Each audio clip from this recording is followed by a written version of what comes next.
On s'intéresse à présent à un système de chauffage qui séduit de plus en plus les consommateurs, les PAC ou pompes à chaleur hybrides. Leur installation est en forte hausse dans la région, 3100 en 2025, c'est 2 fois plus que l'année passée. Est-ce la solution d'avenir? Élément de réponse avec Valérie Odile et Marine Schneider. Il y a un an, Pascal Durand a investi dans un tout nouveau système de chauffage pour remplacer sa chaudière à gaz à condensation.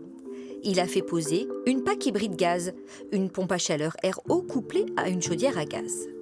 La pompe à chaleur réchauffe de l'eau qui est dans ce ballon et qui part dans les radiateurs de la maison. Et quand il fait trop froid dehors, c'est la chaudière à gaz qui vient en soutien, en renfort de la pompe à chaleur. Un système particulièrement efficace quand les températures sont négatives et qui lui a permis de réduire de 30% ses dépenses énergétiques. Une urgence, car avec l'ancienne chaudière, la facture du gaz avait bondi de près de 80% en 2 ans. On ne regrette pas du tout, c'est vraiment bien. Un gain économique donc, tout en gardant le même confort, mais aussi, pour Pascal, un geste nécessaire pour lutter contre le réchauffement climatique. Renoncer aux énergies fossiles, ça faisait partie de notre réflexion et ça nous plaisait bien de passer à une énergie décarbonée et puis de s'appuyer sur l'électricité que la France produit.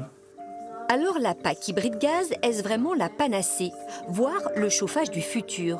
Chez GRDF, on est convaincu que c'est la solution d'avenir pour satisfaire les besoins de chauffage, tout en décarbonant l'un des secteurs qui émet le plus de gaz à effet de serre. Il faut savoir qu'un chauffage au gaz fossile émet 10 fois plus de CO2 qu'une pompe à chaleur. Une solution de PAC hybride gaz permet, par rapport à une chaudière classique un peu vieillissante, de réduire ses émissions de CO2 de 70%. Donc de contribuer à lutter contre le réchauffement climatique et avoir aussi cet engagement citoyen qui est important d'avoir. Si l'utilisateur final souscrit un contrat de gaz vert, donc de gaz renouvelable, là, il peut aller jusqu'à réduire de 90% ses émissions de CO2. Le gaz vert, c'est le cheval de bataille de GRDF, mais aussi de l'État, qui mise sur cette énergie renouvelable et locale pour alimenter nos logements et atteindre les 100% de gaz décarboné en 2050. Il est produit, entre autres, par nos méthaniseurs, 36 en Lorraine, et représente déjà 14% du gaz consommé dans la région. Et pour former les installateurs de PAC hybride gaz de demain, GRDF cofinance un tout nouveau module de formation chez les Compagnons du Devoir, une première en France. C'est clairement l'avenir.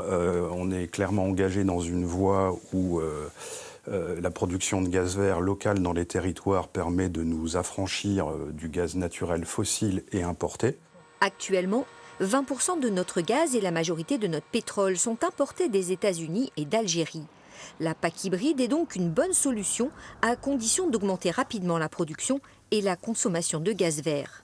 Autre limite, le coût d'installation de ce système de chauffage, de 9 000 à 18 000 euros, pas accessible à toutes les bourses, même si les aides sont encore importantes. On va avoir MaPrimeRénov', qui est une aide de l'État, donc on va parler de 0 à 5 000 euros. Ensuite, il existe ce qu'on appelle le certificat d'économie d'énergie, donc dit classique, qui va tourner autour de entre 1 000 et 1 500 euros. Et enfin, il existe, comme toutes les autres pompes à chaleur, l'éco-prêt à taux zéro. Si la PAC hybride apparaît comme une réelle solution pour réduire notre impact sur le réchauffement climatique, elle ne peut pas être la seule. Il faudra compléter avec d'autres énergies décarbonées, comme le solaire, l'éolien ou la géothermie, soit un mix énergétique, comme le prévoit la stratégie nationale bas carbone du gouvernement.